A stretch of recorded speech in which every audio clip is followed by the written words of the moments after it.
Upper GI Endoscopy. Introduction.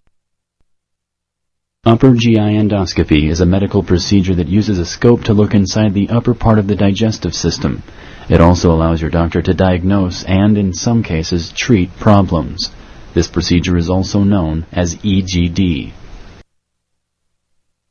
Your doctor has recommended that you have upper GI endoscopy. The decision to have this procedure is also yours. This patient education tutorial explains EGD. It discusses the benefits and risks and what to expect after this procedure. Anatomy. The digestive system helps the body digest and absorb the food we eat. Swallowed food goes through the esophagus, the feeding tube. The swallowed food then passes through the stomach where it is partially digested. Food goes from the stomach to the small intestines where nutrients are further digested and partially absorbed. The beginning of the small intestines is called the duodenum. Fibers and digested food finally reach the colon. In the colon, the rest of the nutrients get absorbed and stools are formed. Stools are then stored in the last part of the colon before being excreted. The digestive system is also called the gastrointestinal system, or GI. Its internal lining consists of special tissue. The upper GI consists of the esophagus, the stomach, and the duodenum. Endoscopy.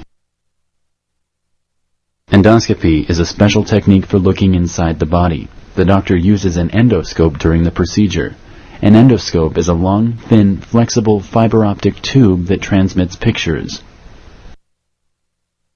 The physician can either look directly in the scope or can see the pictures projected on a TV monitor.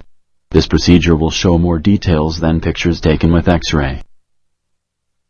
The endoscope has an open channel that allows for instruments to be passed in order to take tissue samples, cauterize bleeding, or remove polyps. The doctor that performs endoscopy to examine the upper GI is a gastroenterologist, a specialist in the digestive system. Various GI symptoms can be investigated with an EGD. These include pain in the stomach or abdomen, difficulty swallowing, vomiting, bleeding, ulcers, tumors, indigestion, and chest pain. Clear and detailed images and video projected on the monitor help the doctor diagnose the problem. In some cases, an endoscopy procedure can be used to treat the disease. For instance, if polyps are found in the duodenum, they can be taken out. Polyps are abnormal growths of the GI lining. Polyps start out as non-cancerous tumors. However, some types of polyps can grow to become malignant. If you have a polyp, your doctor will take it out and send it to be tested under a microscope to determine its type. Cancerous growths, if any are found, can also be taken out for further examination. This is called a biopsy. Biopsies are also done to test for certain bacteria that cause ulcers. Active ulcer bleeding can also be treated during the endoscopy. If a source of bleeding is found, it can be cauterized and the bleeding stopped. Your doctor will tell you the reason why an EGD has been recommended for you. Preparation. Endoscopy is usually an outpatient procedure. This means that you will go home after the procedure. It can be done in the physician's office, a GI clinic, or at the hospital. You should not eat or drink within 8 hours of your scheduled procedure. Food in the upper GI will block the view and hinder the examination. In addition, it can cause vomiting, creating complications. If you are taking medicines, ask your doctor whether you should take them before the procedure. You should stop the use of aspirin or aspirin-containing products, as well as over-the-counter pain medications such as Excedrin, ibuprofen, Motrin, Advil, Aleve, or similar products 7 days before the procedure. Taking such products can increase the risk of bleeding during or after the procedure. After your procedure, your doctor will tell you when it is safe to restart these medications. You should not smoke after midnight the day before the procedure. Tell your doctor about any medical problem you have. Problems with the lungs and heart, for instance, may require special treatment before, during, and after the endoscopy. Also, if you are a diabetic, please inform the person scheduling the exam that you will need an early appointment time. Tell your doctor about all the medications you are taking. For instance, if you take blood thinners, you may need special medications. Some patients may need to take antibiotics before the procedure. Also inform him or her if you have any allergies. This will help your healthcare team select the analgesic for you. This is the medication that will numb you so you don't feel any pain. You will be asked to remove your shirt and put on a gown for the procedure. Also, if you wear glasses, dentures, or partials, you will be asked to remove them before the procedure. You may want to bring an eyeglass case with you to put your glasses in. A denture cup will be provided for you. When you are ready to go home, you should not drive a car. Arrange for somebody to drive you home. Procedure. The doctor will give you a local anesthetic to numb your throat. This may be a spray or a medication to gargle with. A special piece may be placed in your mouth to support it. You will lie on your left side.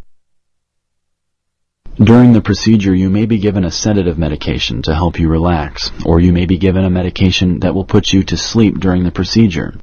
It is important for you to try to relax and take slow, deep breaths through your nose. Every effort will be made to maintain your comfort and safety. Most patients sleep through the procedure. Your blood pressure, pulse, and oxygen level in your blood will be monitored. The procedure usually takes about 5 to 10 minutes to complete. You should feel no pain during the procedure, and you will be able to breathe on your own. You will feel the pressure of the endoscope as it is inserted. The endoscope will blow some air into your stomach so that the doctor can see well. Some patients consider the test slightly uncomfortable. However, patients' tolerance varies. The esophagus, stomach, and duodenum are examined carefully during the EGD. Your doctor will look closely at areas that require evaluation, diagnosis, or treatment. He or she will look for inflammation, bleeding, abnormal growths, or other abnormalities. If the doctor sees suspect tissue, he or she will take a sample for examination under the microscope. This is called a biopsy. Biopsy is helpful in examining abnormal growths to determine if they are cancerous. It can also help determine if a bacteria causing ulcer is present. The biopsy results are usually available a few days later. If active bleeding is found, such as bleeding caused by an ulcer, the doctor can coagulate the bleeding blood vessels using the endoscope. At the end of the examination, the doctor will withdraw the endoscope, and you will be taken to a recovery room to wait for the effect of the medications to wear off. This may take up to 1 hour. You will then be discharged to go home. Your doctor may give you the preliminary results before discharge. If any biopsy was done, these results may not be available for a few days. When you are ready to go home, you should not drive a car. Arrange for somebody to drive you home. Risks. An EGD is a safe procedure. Complications are rare, however they can occur. You need to know about them just in case they happen. Some patients may be allergic to the sedative used. Tell your doctor if you have any allergy before the procedure. This will help him or her pick the right sedative for you. Bleeding could happen. This is rare, but more likely if a biopsy is performed or if the patient takes blood-thinning medication. Bleeding, if it occurs, resolves on its own and in rare cases may require blood transfusion. In extreme rare cases, surgery may be needed. The lining of the digestive tract can be perforated. This may require surgery to repair it. This is also very rare. Complications from existing heart or lung diseases can occur. Though you will feel stronger as you go home, you should plan on resting for the remainder of the day. You may have a sore throat, bloating, or cramping. These are normal side effects and should disappear within 24 hours. Your doctor will tell you how soon you can eat, drink, and resume your regular activities. Normally, you can eat after the procedure. Call your doctor immediately if you notice any of the following. You have trouble swallowing. You have throat, belly, or chest pain that keeps getting worse. You're throwing up. You have blood in your bowel movement. The feces would look black or very dark when they have blood in them. You have a fever. Conclusion. An EGD is a safe technique for examining the upper part of the digestive system. It can be used to diagnose and treat medical problems of the stomach and the duodenum. It is important to communicate with your doctor about your health condition and medications you are taking. You should also not eat or drink anything 8 hours before the procedure. Some medical conditions, such as diabetes, will affect the length of time you may eat or drink. Check with your doctor. Thanks to advances in medical technology, endoscopy allows better diagnosis than X-ray. Endoscopy can also be used to treat some medical conditions, thereby avoiding surgery.